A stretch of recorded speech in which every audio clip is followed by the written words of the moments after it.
One fundamental principle I've discovered in relationship is that when you work with the wise, you become wise. As a matter of fact, it is a wise man that has what it takes to teach the foolish how to become wise.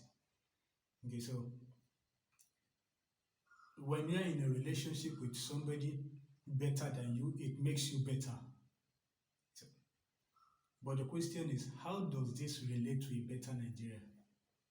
Okay, I've discovered that our relationship with the developed world, rather than making us wise, it is being to our disadvantage. Now, our relationship with the developed world is supposed to be a catalyst for our development.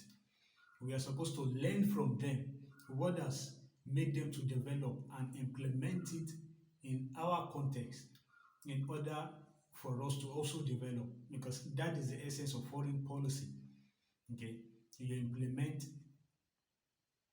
policies from other nations, policies that has made them develop, policies that has brought them to where they are today. We'll bring it to our nation and we see how we can implement it in order for us to also develop.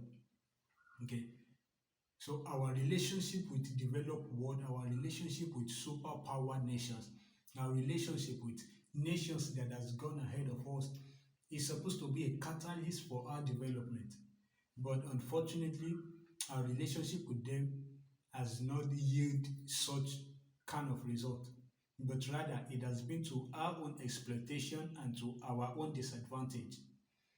Okay, so my admonition for our leaders today is we should not just relate with them for fun, we should not just relate with them for our selfish interests, but we should relate with them, glean from their wisdom, peep into what has made them wise, look into their secrets and bring it into our own context and implement it so it can help us to develop. It is very important. When we journey with the wise, it is supposed to make us wise. When we journey with the developed world, it is also to make us develop. So we must not keep relating with them and not glean from their wisdom to be able to develop our nation. It is very important, and I must emphasize in implementing their policy, we must also understand that it is two worlds apart. Their cultures and our cultures, their value systems and our value system, they are way, way different. Okay.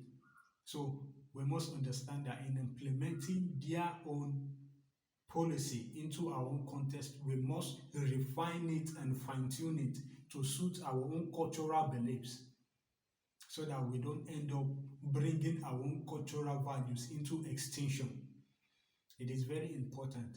We must not copy and paste whatever we learn from them. It is very important. We must also add our own creativity in implementing what we learn from them. We must also fine tune it to suit our own context. We must fine tune it in order to be able to help our circumstances. Because circumstances are different, but the principles remains the same. The situation we all find ourselves are different, but the principles never changes. So we need to understand that when we learn from their wisdom, when we learn these principles that has helped them, when we bring it to our own context, we must allow it fit into our own cultural value system in order to grow with what we have so that we don't end up putting what we have into extinction. So my admonition for our political leaders today or aspiring political leaders, we must be visionary. We must not go into office just for fun of it. We must create vision for a better Nigeria. We must have vision on how to develop this nation. And one way to go about it in fulfilling this vision is to learn from the wisdom of those who have been able to fulfill this vision. Okay? Every developed nation is a prophecy to underdeveloped nation. So they've been through what we are going through, they've scaled through, they've marched forward, and they are developed. So we can model after them, we can pattern after them, we can learn from what has made them what they are today and also apply it to our own context in order to become what they are today, tomorrow, and also to surpass them. We can only surpass them when we first match them. So, but in order to match them, we must do what they do to get to where they are. And so we must also do more in order to also surpass where they are. And doing more involves our creativity. So a better Nigeria is possible. Yes, we can, and we will.